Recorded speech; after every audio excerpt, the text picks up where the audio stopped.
In recent years, we've seen our fair share of morally reprehensible characters who lack the idealism, strength, and courage we typically expect from a protagonist.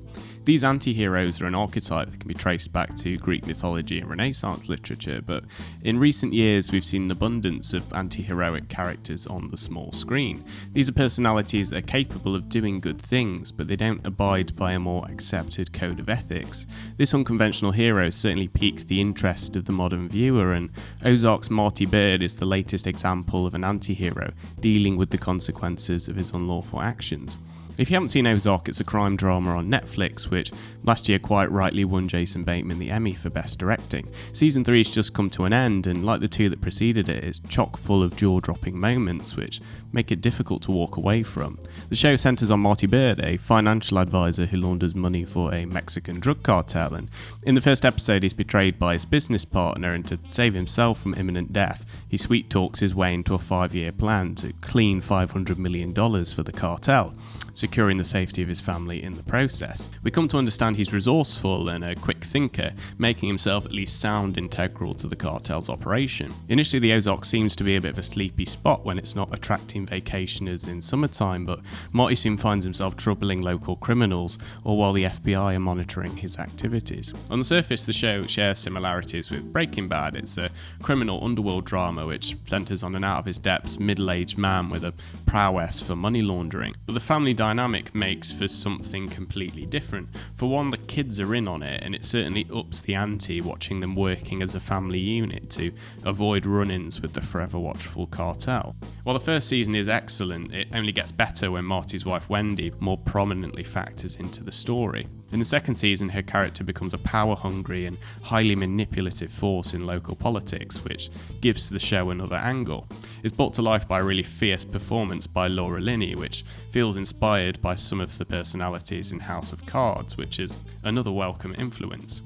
It's definitely borrowed several ideas from some really successful dramas, but I don't think that's necessarily a bad thing. By the time you arrive at the third season, it starts to interrogate who knows best for the family, and that becomes an interesting point of contention between Marty and Wendy. It's intriguing to watch them sell the illusion of being a really successful power couple to the world, when the reality is their relationship's plagued with issues. The show frequently explores the idea that they're stuck together due to their circumstances. It's revealed in the opening episode that Wendy's had an affair, which is a result of Marty becoming distant over the years, but through being challenged by the cartel, the relationship has an opportunity to be refined. It's something you want to see work for all its red flags. Over the course of the show, it becomes obvious that they deserve each other. At the start of the third season, they both bribe their therapist in an attempt to make the other see their reason. They are dreadful people trying to shortcut success, but they care about their kids, which somehow makes their actions a bit more forgivable, even though they're behaving out of self-interest. In the later season, it becomes a question of if Wendy's doing too much in her attempts to make the family seem useful to the cartel, as Marty starts to go off in a different direction and gets closer to an FBI official. At the start of season 3, I found myself siding with Marty, but I've had conversations with people who think Marty's behaviour is illogical. The show at least stimulates these interesting discussions, and you can find yourself siding with either of the characters. But let's talk about the cast. Jason Bateman is perfect in the lead role. He can certainly direct himself, which must itself be really challenging. It feels like a very personal project for him, which might be his greatest achievement as of yet. As an actor, he's had an impressive career in improving the quality of several by-the-numbers comedies, but he really made his name as Michael Bluth with his reluctant attempts to keep a dysfunctional family together.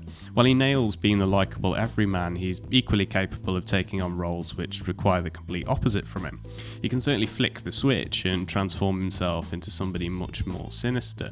If you're intrigued by Jason Bateman being less smiley and more serious, check out The Gift, an unpredictable thriller in which he plays a really abhorrent personality.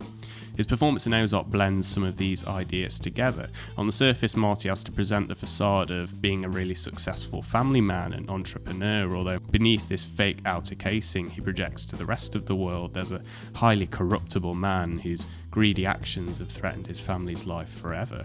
While I think Jason Bateman is sensational in the programme, that's a sentiment that can be applied to pretty much everybody else involved.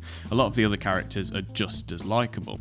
Personal favourite's Lisa Emery as the matriarch heroin distributor Darlene. Even though the character is a complete live wire and a psychopath, you can't help but admire her resolve. When that's paired with Peter Mullen's performance as her husband Jacob, who's far more subtle in his intimidation tactics, they make for a highly dangerous pairing whose skill sets complement one another in a satisfying way. The show does an effective job of merging all these twisted personalities, which give the story world so much depth. I'll say Darlene is a highlight, but the family's house guest Buddy, an 82-year-old with terminal heart failure, is another, with his one-liners that cure despondency.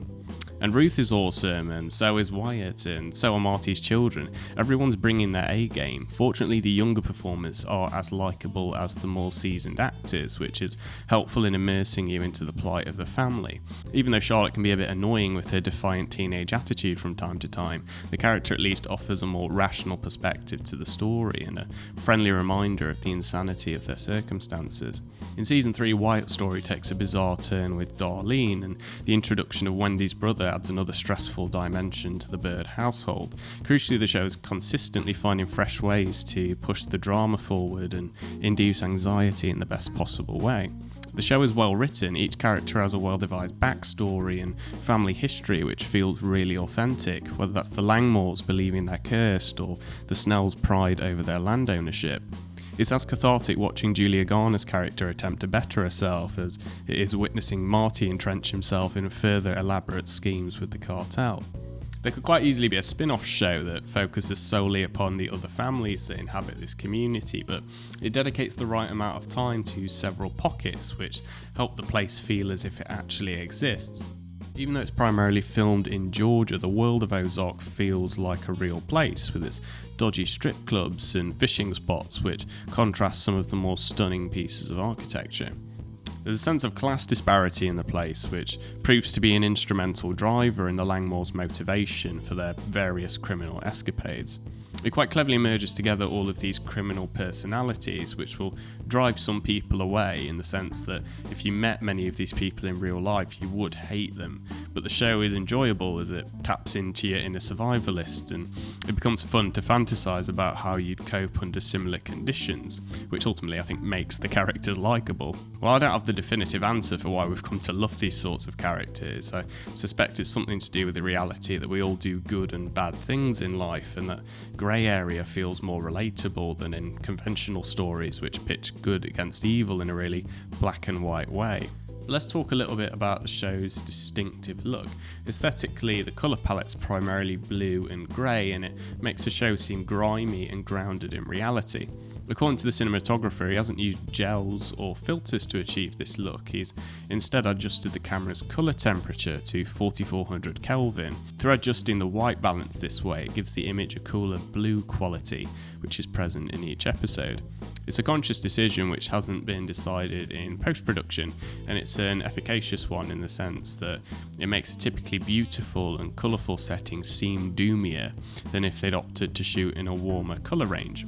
Alongside a really ominous soundtrack, it's made some editing decisions that give it a really foreboding personality. I mentioned it was like House of Cards earlier, and subject matter aside, it's partially to do with the fact it's been edited by Cindy Molo, who's cut many episodes of House of Cards and Mad Men. There's clearly been a lot of work that's gone into the tempo of the story. It was Molo's decision to cut less in Ozark, which allows you to concentrate on the performances a little more. It's an impactful decision in generating that anxious slow burn present in a lot of the episodes. While it is a roller coaster of emotions, it allows you ample time to process the characters' inner turmoil, and consequently the scenes build in a really dramatically satisfying way.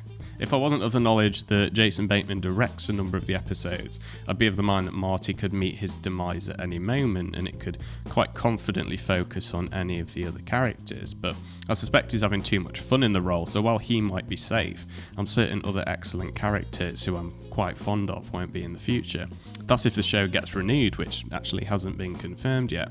But that's all from me today. I hope I've sold you Ozark and that you might give it a chance at some point, but you'll have to tell me what you think of the show. Be sure to like and subscribe for more, and I'll be back in this space again with other videos shortly. Thank you so much for watching, and have a lovely day. Bye.